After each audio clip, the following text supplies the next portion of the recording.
Hello दोस्तों, स्वागत है आपका एक बार फिर से हमारे चैनल पर। आज की इस वीडियो में हम क्लास 11 की जो ज्योग्राफी की बुक है जिसका नाम है भारत भौतिक पर्यावरण, इसका तीसरा चैप्टर आज हम करवाने वाले हैं। ये चैप्टर दो पार्ट्स में हम कवर करवाएंगे। आज ये इसका पहला पार्ट है, इसके बाद एक और पार्ट आएगा जिसमें ये पूरा चैप्टर कंप्लीट हो जाएगा। मोस्ट इम्पोर्टेंट कॉन्सेप्ट्स और बेसिक कॉन्सेप्ट जो इस चैप्टर के हैं वो इस वीडियो में हम अभी समझेंगे। तो आइए दोस्तों, इस वीडियो को बिना टाइम वेस्ट किए स्टार्ट करते हैं। चैप्टर का नाम है अपवाह तंत्र, ठीक है। तो सबसे पहले ये जो चैप्टर का नाम है, इस चैप्टर के नाम के मतलब को समझते हैं कि चैप्टर के नाम का मतलब क्या है, ठीक है।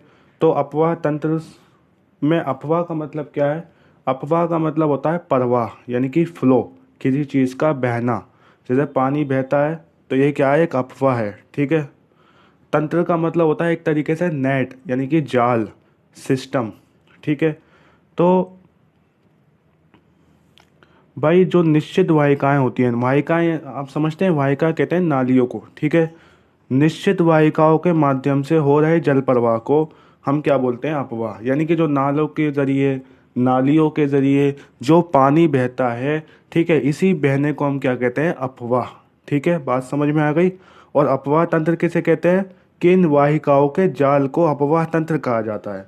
क्या कहा मैंने? इन वाहिकाओं के, नालियों के जाल को अपवाह तंत्र कहा जाता है। अब इसका कॉन्सेप्ट थोड़ा सा समझो बेसिक तरीके से। देखिए, अगर हम भारत की बात करें, ठीक है, भारत की क्या, अब एक छोटे से राज्य की बात करते हैं, स्टेट की बात करते हैं, दिल्ली की बात करते हैं मान लीजिए, ठीक है। दिल्ली जो एरिया है, ठीक है, इस दिल्ली में बहुत सारी क्या होंगे? नाले होंगे, ठीक है। आप जानते हैं, आपने नाले देखे हैं, बहुत सारे नाले होंगे, बहुत सारी नालियाँ होंगी, जिसमें से क्या होता है? पानी का फ्लो होता है, पानी बहता है, ठीक है। पानी बहता है उन नालियों में से। तो वो जो नालियाँ हैं या जो वो नहरें हैं, नहरें भी हम कह सकते हैं इसमें, नदियाँ भी इनमें हम कह सकते हैं, ठीक है। वो नदियाँ एक तरीके से क्या बनाती हैं? पूरे एरिया में एक तरीके से जाल बनाती है, एक तरीके से, क्योंकि कोई नाला ऐसे जा रहा होता है, कोई नाला कहीं और जा रहा होता है, कोई नाला जो है घूम के उसी दिशा में आ रहा होता है। इन नाले बहुत सारे होते हैं, ठीक है। और इनका एक, जब हम देखेंगे ना एक तरीके से इनको, तो एक तरीके से जाल की तरह दिखते हैं। इसी वजह से इनको क्या बोला जाता है? जाल, यानी कि तंत्र, अपवाह तंत्र, ठीक है। तो वाहिकाओं के जो जाल है इसको हम क्या बोलते हैं? अपवाह तंत्र, ठीक है। कॉन्सेप्ट उम्मीद करता हूँ क्लियर हो गया होगा, ठीक है। आइए आगे बढ़ते हैं। अब बेसिकली इंट्रोडक्शन करवाता हूँ सबसे पहले मैं आपको चैप्टर का, किस चैप्टर में हम क्या पढ़ने वाले हैं, ठीक है। बेसिकली ये समझो कि इस चैप्टर में हम क्या पढ़ेंगे। देखिए, यहाँ पे हम बेसिकली सिंपल लैंग्वेज में मैं आपको बता रहा हूँ, यहाँ पे हम सिर्फ नदियों के बारे में पढ़ने वाले हैं, भारत की नदियों के बारे में, ठीक है। भारत की नदी में गंगा, सिंधु, ब्रह्मपुत्र, ये सारी नदियाँ शामिल है, और भी बहुत सारी नदियाँ हैं जिनके बारे में हम यहाँ इसके चैप्टर में नॉलेज लेने वाले हैं, ठीक है। अब नदियाँ जो है दो तरह की होती हैं, ये आपका कॉन्सेप्ट क्लियर होना चाहिए। एक होती है बारहमासी और एक होती है अल्पकालिक। बारहमासी जैसे कि नाम से ही शब्द हो रहा है, यानी जो 12 महीने हैं, यानी कि पूरे साल जिसमें पानी रहता है, ठीक है। एक होती है अल्पकालिक। अल्पकालिक नदियाँ, नाम से ही स्पष्ट हो रहा है बिल्कुल, ऐसी नदियाँ जो कभी कभी सूखी भी रह जाती हैं या जिनमें कम टाइम के लिए पानी होता है, ठीक है, या जिनमें कम पानी होता है, ऐसी नदियों को हम बोलेंगे अल्पकालिक, ठीक है। ये कॉन्सेप्ट क्लियर। अब छोटे छोटे किताब में कॉन्सेप्ट दे रखे हैं, ठीक है, उनको भी समझना बहुत ज़्यादा ज़रूरी है। जैसे जल ग्रहण क्षेत्र किसे कहा जाता है, ठीक है। तो एक नदी विशेष क्षेत्र से अपना जल बहाकर लाती है, जिसे जल ग्रहण क्षेत्र कहा जाता है। अब किताब में तो हमें समझ में आएगा नहीं कि भाई क्या कहा गया है किताब में, तो एक एग्जाम्पल के थ्रू समझते हैं। भाई एक नदी की बात हो रही है तो हम गंगा नदी का एग्जाम्पल ले लेते हैं। गंगा नदी क्या करती है? गंगा नदी उत्तराखंड से जो है आती है, ठीक है। वहाँ से क्या करती है? अपना जो जल है वो बहा कर लाती है और फिर कहाँ पे फेंकती है, या कहाँ पे अपना जल विसर्जित करती है? बंगाल की खाड़ी में, ठीक है। तो वो जो वहाँ से यहाँ तक बंगाल की खाड़ी तक, उत्तराखंड से बंगाल की खाड़ी तक जो उनने पूरा एरिया है, उसका पूरा जो क्षेत्र उनने कवर करा, उसको ही हम क्या कहते हैं? जल ग्रहण क्षेत्र। I hope it is clear, ठीक है। अगला कॉन्सेप्ट हमारे पास है अपवाह द्रोणी। अब अपवाह द्रोणी क्या है? एक नदी और उसकी सहायक नदियों द्वारा अपवाहित क्षेत्र को अपवाह द्रोणी कहते हैं। अब ध्यान से समझे, यहाँ पे कॉन्सेप्ट एक और है कि सहायक नदी किसे कहते हैं। देखिए, एक होती है मुख्य नदी, जैसे सिंधु, गंगा, ब्रह्मपुत्र, ये तो हमारी होती है मेन नदी। इनकी क्या विशेषता होती है? अब आप कहोगे कि पहचान कैसे होगी कि कौन सी मुख्य नदी है, कौन सी सहायक नदी है? मुख्य नदी कौन सी होगी? मुख्य नदी बहुत बड़ी नदी होती है। क्लियर? और जो सहायक नदी होती हैं वो छोटी नदियाँ होती हैं, और वो सहायक नदियाँ जो है वो मुख्य नदियों में मिल जाती हैं, इसलिए इनको सहायक नदी बोलते हैं। क्लियर? तो ये दोनों कॉन्सेप्ट क्लियर हो गए, सहायक नदी और मुख्य नदी का। अब आगे बढ़ते हैं, इसको समझो अपवाद द्रोणी को, कि एक नदी और उसकी जो सहायक नदियों द्वारा जो एक तरीके से अपवाहित क्षेत्र होता है, यानी जहाँ से भी वो आई है, जो भी एरिया उनका है, ठीक है, उसी को हम क्या बोलते हैं? अपवाह द्रोणी। क्लियर? अब समझिए जल विभाजक किसे कहते हैं। जल विभाजक जैसे नाम से ही बिल्कुल क्लियर हो रहा है कि जो जल को बांट दे। ठीक है, एक अपवाह द्रोणी को दूसरे से अलग करने वाली सीमा को जल विभाजक कहते हैं। ठीक है, जैसे मान लीजिए गंगा नदी है, ये एक अपवाह द्रोणी है अपने आप में। ब्रह्मपुत्र नदी है, ये एक अपने आप में एक अपवाह द्रोणी है। और जो चीज़ें इन्हें अलग कर रही है, जो एरिया इनको अलग कर रहा है, उसको हम कहेंगे जल विभाजक। ठीक है, क्लियर है बात? अब हम, क्योंकि भारत की किताब है ये, इसमें हम भारत के अपवाह तंत्र की बात करेंगे, यानी कि बेसिकली भारत की नदियों की बात करेंगे। तो भारतीय अपवाह तंत्र के दो बहुत सारे टाइप्स हैं, उनको पढ़ेंगे अब। तो भारतीय अपवाह तंत्र जो है ना, उसको कई आधार पे, कई बेसिस पे बांटा गया है। जैसे जल विसर्जन के आधार पर कुछ नदियाँ क्या करती हैं? अपना जल बंगाल की खाड़ी में विसर्जित करती हैं, कुछ नदियाँ अरब सागर में अपना जल विसर्जित करती हैं। क्लियर? तो इसके आधार पर भी जो है एक तरीके से अपवाह तंत्र को, भारतीय अपवाह तंत्र को एक तरीके से वर्गीकृत किया गया है। जैसे पहला प्रकार है अरब सागर का अपवाह तंत्र और बंगाल की खाड़ी का अपवाह तंत्र। उम्मीद करता हूँ इसे समझाने की ज़रूरत नहीं है। अरब सागर का अपवाह तंत्र यानी कि जो नदियाँ अरब सागर में अपना जल विसर्जित करती हैं, उनको अरब सागर का अपवाह तंत्र में जो है लाया जाएगा, और जो बंगाल की खाड़ी में अपना जल विसर्जित करती हैं, वो इसके अंदर आती हैं। क्लियर? अब ये तो एक आधार हो गया। दूसरा आधार क्या है? उद्गम के प्रकार, प्रकृति, विशेषताओं के आधार पर भी भारतीय अपवाह तंत्र को दो प्रकार में बांटा जाता है। क्या कहा मैंने? उद्गम के प्रकार के आधार पर, प्रकृति के आधार पर और विशेषताओं के आधार पर भारतीय अपवाह तंत्र को दो और प्रकार में डिवाइड किया जाता है। एक है हिमालयी अपवाह तंत्र और एक है प्रायद्वीपीय अपवाह तंत्र। ठीक है, तो हिमालयी अपवाह तंत्र किसे कहते हैं, आइए इसको समझते हैं।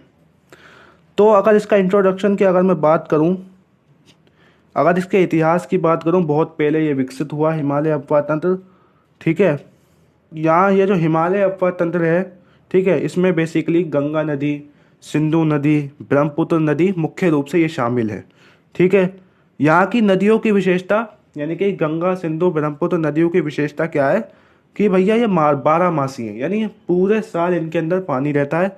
अब पूरे साल इनके अंदर पानी क्यों रहता है? इसका एक रीज़न है।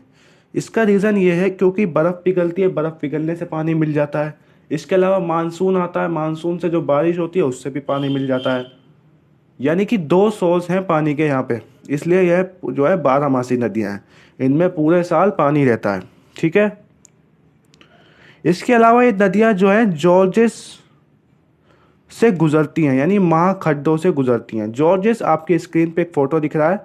ठीक है, अगर इसमें क्लियर नहीं हो रहा तो मैं आपको बताता हूँ कि देखिए, जो भी एक तरीके से खाई जो होती है जिसमें नदियाँ बहती हैं, उसी को बेसिकली जॉर्ज बोलते हैं, महाखड्ड बोलते हैं। ठीक है, इसके अलावा ये नदियाँ जलप्रपात भी बनाती हैं, वी आकार की घाटियाँ भी बनाती हैं। जलप्रपात यानी कि झरने। ठीक है, झरने जो होते हैं उनको जलप्रपात बोला जाता है। इसके अलावा अब एक फैक्ट यहाँ पे आपको ध्यान रखना है, कोसी नदी है जिसे बिहार का शोक कहते हैं। ठीक है भाई, बिहार का शोक अगर एग्जाम में आ जाए एक नंबर में कि बिहार का शोक किस नदी को कहा जाता है, तो आप बता दीजिए बिहार का शोक कोसी नदी को कहा जाता है। ठीक है, अब ये जो हिमालयी अपवाह तंत्र है, इसका क्या, कैसे विकास हुआ, इसके विकास की क्या कहानी है, पहले क्या था, उसको समझते हैं, इसका इतिहास समझते हैं। देखिए, मायोसीन कल्प, मायोसीन कल्प का मतलब है लगभग लगभग 50 लाख साल पहले, या 50 लाख साल पहले से 2.4 करोड़ साल पहले तक। ठीक है, यानी बहुत पहले की बात हो रही है। उस टाइम पे ऐसा माना जाता है कि पहले सिर्फ एक नदी थी, यानी ना तो सिंधु थी, ना गंगा थी, ना ब्रह्मपुत्र थी, सिर्फ एक नदी थी, और इस नदी को क्या बोला जाता था? शिवालिक या इंडो ब्रह्म। ठीक है। अब हुआ क्या, और ये जो नदी थी होती थी क्या करती थी, ये बहुत ही मतलब असम से निकलती थी और पंजाब तक ये बहती थी। ठीक है। और फिर पंजाब के पास वहाँ पे एक सिंध की खाड़ी थी। ठीक है, उसमें जो है अपना पानी विसर्जित करती थी। क्लियर। लेकिन बाद में क्या होता है, बाद में यह जो नदी है, बड़ी नदी शिवालिक नदी, इंडो ब्रह्म नदी, ये तीन भागों में बढ़ जाती है। एक होती है सिंध नदी, एक होती है मध्य यानी गंगा नदी, और एक बिल्कुल बगल में ब्रह्मपुत्र नदी, यानी इन तीन नदियों में बढ़ जाती है। क्लियर। और उसके बाद जो एक तरीके से हम कह सकते हैं कि आज हम गंगा नदी देख रहे हैं, ब्रह्मपुत्र नदी देख रहे हैं, सिंधु नदी देख रहे हैं, यानी उसी बंटवारे का परिणाम है। अब सवाल ये पैदा होता है कि आखिर इनमें विभाजन क्यों हुआ, ये बड़ी नदी बटी क्यों? इसका कारण ये था कि हिमालय के पश्चिमी भाग, हिमालय का जो पश्चिमी भाग था, और पोटवार पठार, एक पठार था। ठीक है। वो क्या होता है, उसमें वृद्धि होती है। भाई एग्जाम्पल के लिए तो बहुत ही आसान सा कॉन्सेप्ट है कि जब कोई पहाड़, मान लीजिए नदी बह रही है, और उसके कोई बड़ा पहाड़ है, उस बड़े पहाड़ पर नदी बह रही है, और उस पहाड़ के बीच में या अगल बगल में थोड़े बहुत पहाड़ आ जाएं, और पहाड़ आ जाएं और वो ऊंचे बन जाएं, तो क्या होगा? होगा कुछ पानी इधर जाएगा, कुछ पानी इधर जाएगा, क्योंकि बीच में रुकावट के लिए क्या आ गया? पहाड़ आ गया। बीच में रुकावट के लिए क्या आ गया? पहाड़ आ गया। यानी बेसिकली जो भू आकृति थी भारत की, वो जिम्मेदार है आज की नदियों के लिए। अगर भू आकृति विकसित नहीं होती, विकास नहीं करती, ठीक है, वृद्धि नहीं करती, तो नदी आज की आज शिवालिक ही हमारे पास होती। लेकिन क्योंकि जो पहाड़ होते हैं, पर्वत होते हैं, वो ग्रोथ करने लगे, ठीक है, जिस वजह से क्या हुआ, वो जो नदी थी बढ़ गई। ठीक है। अब हम बेसिकली तीन नदियों को पढ़ने वाले हैं, बिल्कुल डिटेल में पढ़ेंगे।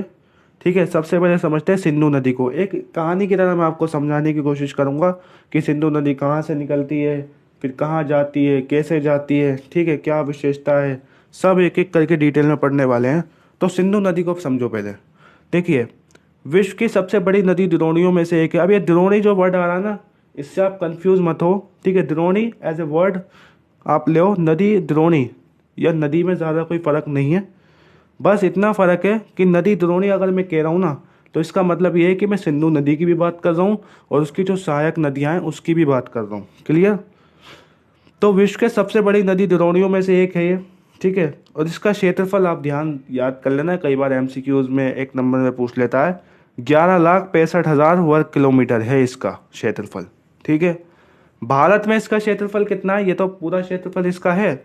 भारत में इसका क्षेत्रफल कितना है, दैट इज मोस्ट इंपॉर्टेंट, 3,21,289 वर्ग किलोमीटर, ये भारत में इसका क्षेत्रफल है। क्लियर। इसकी कुल लंबाई की बात करें तो 2,880 किलोमीटर है। कुल लंबाई 2,880 किलोमीटर है। लेकिन भारत में अगर बात करें तो 1,114 किलोमीटर है। तो ये कुछ फैक्ट्स हैं जो आपको याद रखने पड़ेंगे। ठीक है। इसके अलावा अब ये निकलती कहाँ से है, देखिए सिंपल सा समझो। तिब्बत जो है ना, तिब्बत, तिब्बत आपने देखा है चाइना में। ठीक है। तिब्बत में क्या है, एक कैलाश पर्वत है। तिब्बत में क्या है, एक कैलाश पर्वत है। उस कैलाश पर्वत श्रेणी में क्या है, एक बांका चू के नाम से एक पर्वत है। बांका चू के निकट एक ग्लेशियर है। ठीक है।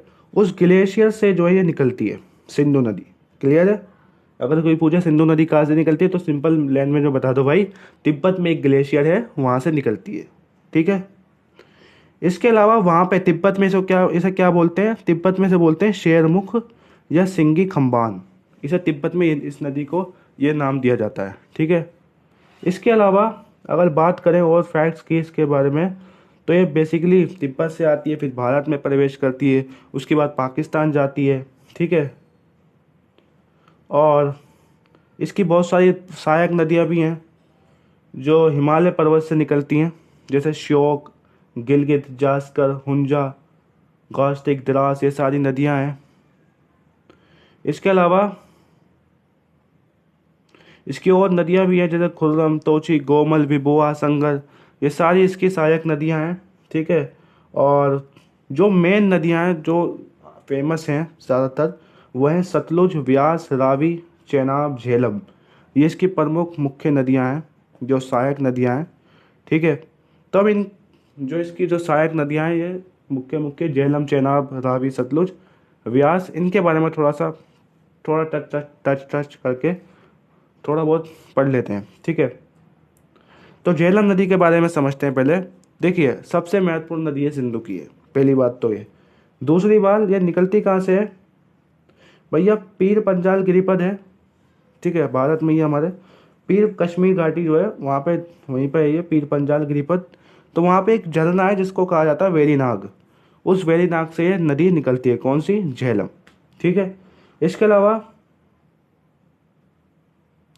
ये जो नदी है झेलम, ये चेनाब नदी में मिल जाती है। अब बात कर लेते हैं चेनाब नदी की। चेनाब नदी ये सिंधु की सबसे बड़ी सहायक नदी है। ठीक है, कई बार पूछ लेता है सिंधु की सबसे बड़ी सहायक नदी बताओ, तो चेनाब जो है वो सिंधु की सबसे बड़ी सहायक नदी है। इसके अलावा ये बनती कैसे है? दो नदियों से बनती है, दो सरिताओं से बनती है, चंद्रा और भागा। ठीक है, ये दो सरिताएं हैं। ठीक है, इन दोनों से मिलकर बनती है। इसके अलावा रावी नदी के बारे में बात करते हैं।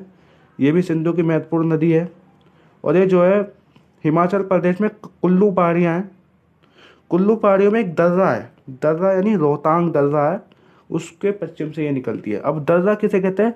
दर्रा जो पहाड़ होते हैं ना, पहाड़ का जो बीच का हिस्सा होता है उसे बोला जाता है दर्रा। यानी एग्जाम्पल के लिए इमेजिन करो, दो पहाड़ हैं, दो पहाड़ के बीच की जो जगह होती है दैट इज़ दर्रा। ठीक है। तो जो दर्रा है वहाँ से ये निकलती है रावी नदी। और ब्यास नदी की अगर हम बात करें तो ये भी महत्वपूर्ण नदी है सिंधु की। और ये जो है, ये भी एक तरीके से रोहतांग दर्रा जहाँ से रावी निकलती है वहीं से निकलती है ये भी नदी। ठीक है। सतलुज नदी की बात करते हैं। भैया ये नदी तिब्बत से आती है। ठीक है। 4555 मीटर की ऊंचाई पर मानसरोवर राक्षस ताल से निकलती है, यानी बेसिकली तिब्बत ही इसका उद्गम केंद्र है। ठीक है। अब आता है गंगा नदी के बारे में पढ़ते हैं। सिंधु नदी के बारे में थोड़े जो भी इंपॉर्टेंट कॉन्सेप्ट है, बेसिक कॉन्सेप्ट है, वो मैंने आपको समझा दिए। ठीक है। बेसिकली आप उसकी लंबाई चौड़ाई वगैरह, क्षेत्रफल वगैरह, उसकी सहायक नदियों के बारे में थोड़ा बहुत जान लेना, इतना आपके लिए काफ़ी हो जाएगा। गंगा नदी के बारे में बात करते हैं। अब ये जो गंगा नदी है, बेसिकली इसका महत्व बहुत ज़्यादा है, सांस्कृतिक महत्व भी बहुत ज़्यादा है इसका। ठीक है, धार्मिक महत्व बहुत ज़्यादा है, इसलिए गंगा नदी इंपॉर्टेंट नदी है भारत के लिए। अब ये नदी कहाँ से निकलती है? उत्तराखंड आपने राज्य आपने देखा है, वहाँ पे उत्तरकाशी ज़िला है। ठीक है। वहाँ पे उत्तरकाशी ज़िले में एक ग्लेशियर है जिसका नाम है गंगोत्री, इसी के नाम पे बेसिकली रखा गया है गंगोत्री। तो उस गंगोत्री हिमनद से होता क्या है, उस वहाँ से ये निकलती है। ठीक है। और वहाँ पे इसको नाम दिया जाता है भागीरथी, यानी ये गंगोत्री ग्लेशियर से जब ये निकलती है तो इसे बोला जाता है भागीरथी। ठीक है। इसके अलावा ये क्या होती है, देव प्रयाग में, देव प्रयाग एक जगह है उत्तराखंड में। ठीक है। उस देव प्रयाग में एक नदी है अलकनंदा, उस अलकनंदा में ये भागीरथी नदी मिल जाती है, और उसके बाद इसका नाम पड़ जाता है गंगा नदी। क्लियर है? कहानी की तरह समझा रहा हूँ, आपको समझ में आ गया होगा। पहले वो ग्लेशियर गंगोत्री ग्लेशियर है उत्तराखंड का। ठीक है। वहाँ से जो ये आती है किस नाम से? भागीरथी नाम से। और उसके बाद देव प्रयाग में अलकनंदा से मिल जाती है, और उसके बाद इसका नाम पड़ जाता है गंगा। ठीक है। अब ये चलती है और फिर अपना जो जल है वो कहाँ विसर्जित करती है? बंगाल की खाड़ी में। अब इस नदी की लंबाई की बात करें तो 2525 किलोमीटर है, यानी कि भैया सिंधु नदी से थोड़ी है कम लंबी है, यानी सिंधु नदी बड़ी नदी है गंगा से। ठीक है। तो 2525 इसकी लंबाई हो गई। ठीक है।